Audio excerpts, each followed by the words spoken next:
It was supposed to be the jet that rewrote the rules of flight.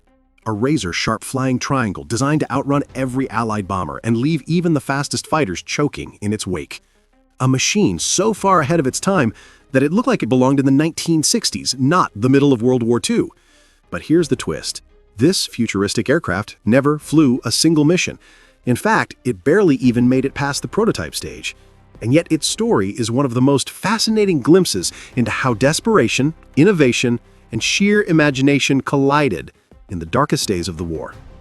To understand this strange aircraft, you first need to meet the man who dreamed it up, Alexander Lippisch. By the early 1940s, Lippisch already had a reputation as the maverick of German aviation.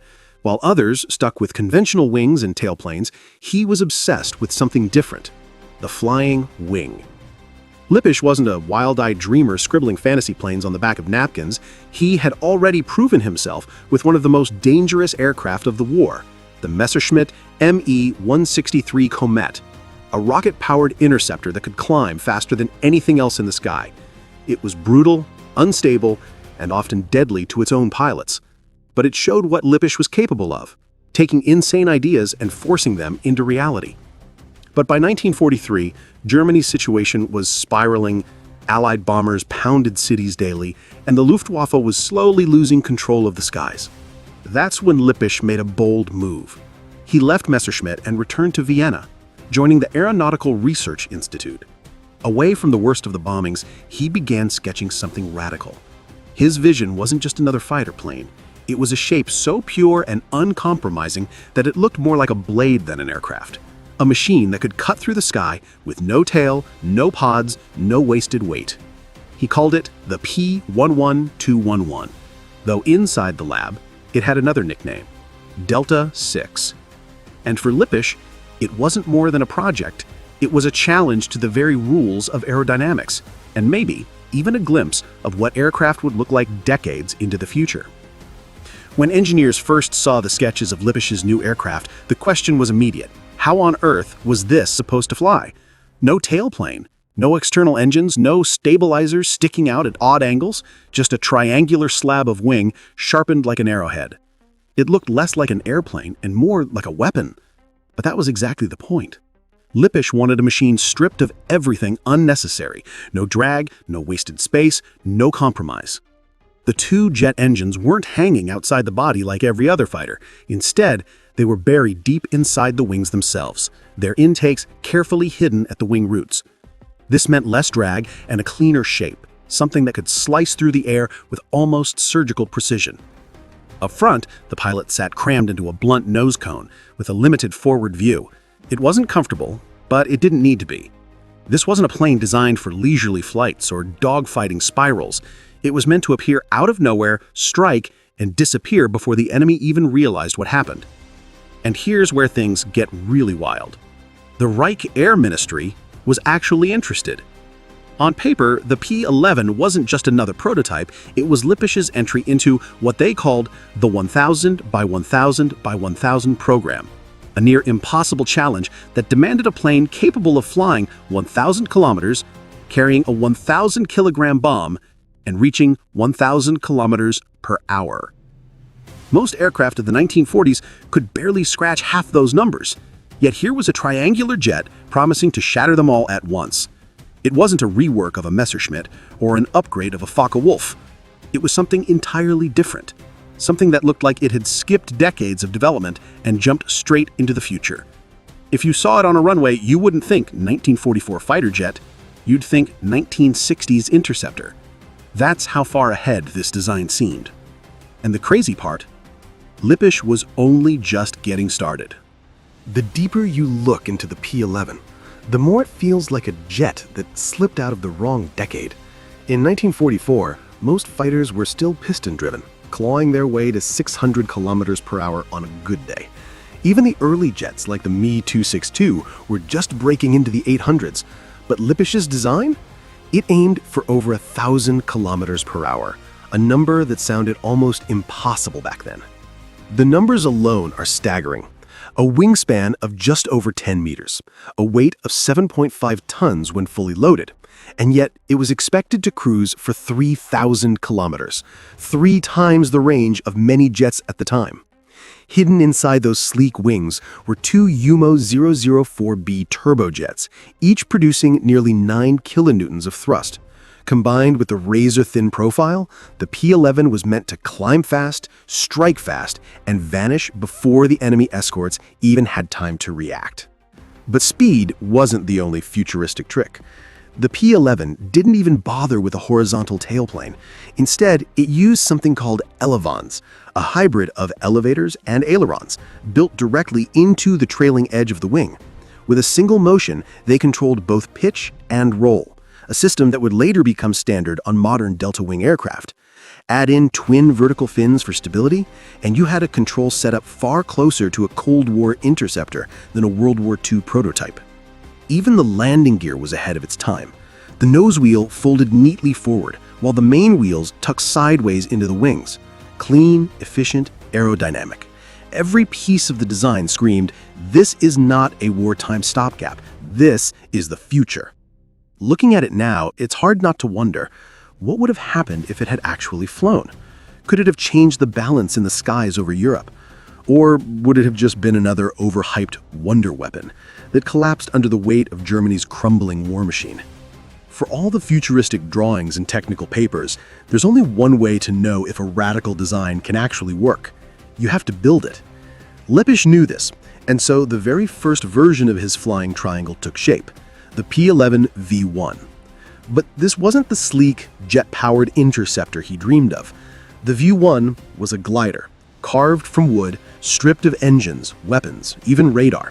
Its sole purpose was simple: prove the triangle could fly. Could it stay stable in the air? Could those elevons actually control the thing? Could the whole design hold together when the theory met reality? By early 1945, the wooden glider was nearly ready for tests, but the war was collapsing faster than anyone could keep up. The Allies were pushing deep into German territory, bombs rained down on Vienna, and materials were vanishing. Lippisch's team had no choice. If they wanted to save their creation, they had to hide it. And so, in a scene that feels ripped straight from a Cold War thriller, the P-11 V1 was dismantled and smuggled away. They tucked its pieces into a garage near Salzburg, buried among crates of supplies, food rations, and whatever else they could use to cover it up. There it sat, a futuristic triangle in pieces, waiting for a war that was already slipping away. When American troops eventually swept through the area, they stumbled on it. Imagine being a soldier, prying open a dusty garage door and finding a strange, angular wooden aircraft unlike anything you'd ever seen. One GI reportedly looked at it and said, "What the hell is that?" And you can't blame him. It didn't look like a plane from 1945. It looked like an idea that had escaped from the future. But the glider wasn't the only version in the works. At the same time, plans for the P-11 V2 were already on paper. A fully armed, jet-powered monster with 2 UMO-004 engines, cannons, and a bomb load, it could have been the one to prove Lippisch's vision wasn't just fantasy. But history had other plans.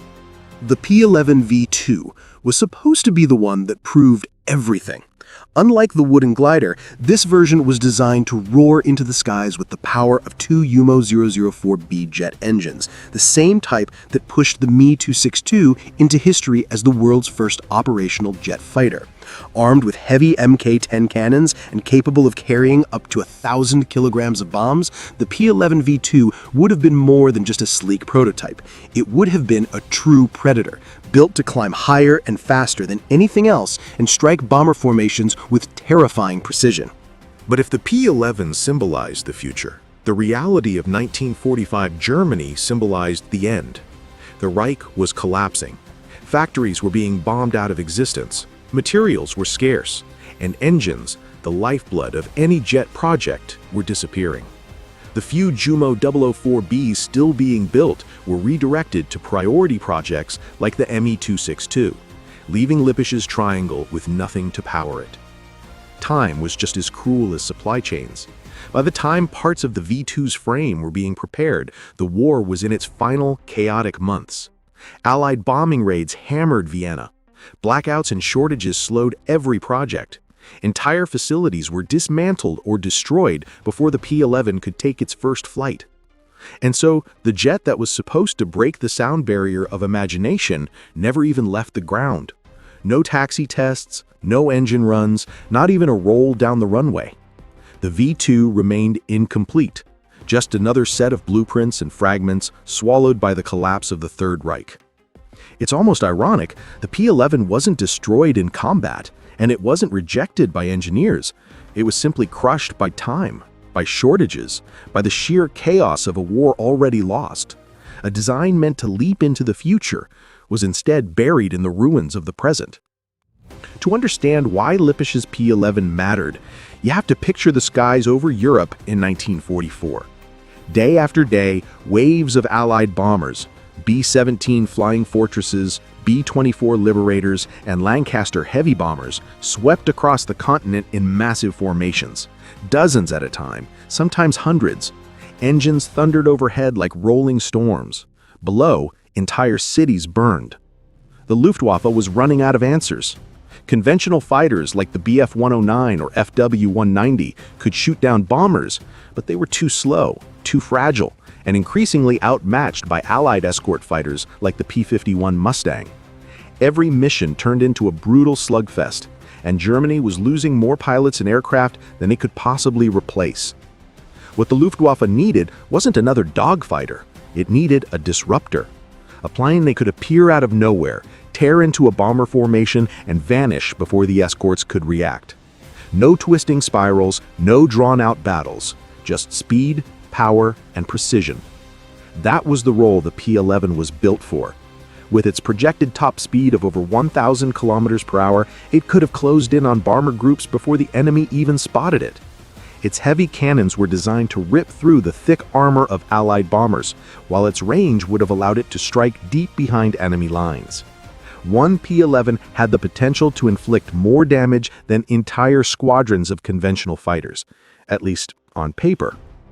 In a way, the P-11 represented Germany's last hope for an aerial game-changer, a weapon that could tilt the balance of the skies in their favor, if only it could get airborne in time. But that's the tragedy of the story. No matter how bold the design, no blueprint could outrun the collapse of the Reich. When the war ended, the P-11 never had its chance to roar into the skies. But its story didn't end there. American forces seized the prototypes, the wind tunnel data, and Lippisch's sketches. To them, this wasn't just another abandoned German jet. It was a glimpse into the future. The idea of a tailless flying triangle, built purely for speed, planted seeds in the minds of Allied engineers. And those seeds grew. In the 1950s and 60s, delta wing designs began to dominate experimental jets. From the Convair F-102 and F-106 interceptors in the US to the Mirage fighters in France, the DNA of Lippisch's dream was unmistakable. Some aviation historians even argue that the P-11 was more than just an early delta, that it foreshadowed the stealth concepts we'd see decades later. A sharp, clean shape that blended engines inside the wing, minimizing drag and radar visibility. It looked alien in 1944 and futuristic even now. In the end, the P-11 became a plane that never flew in combat, yet still managed to take flight in imagination. A shadowy blueprint that, in its own way, inspired generations of aircraft to come. The P-11 Delta VI never left the runway. It never fired a shot, never climbed into the skies it was built to conquer.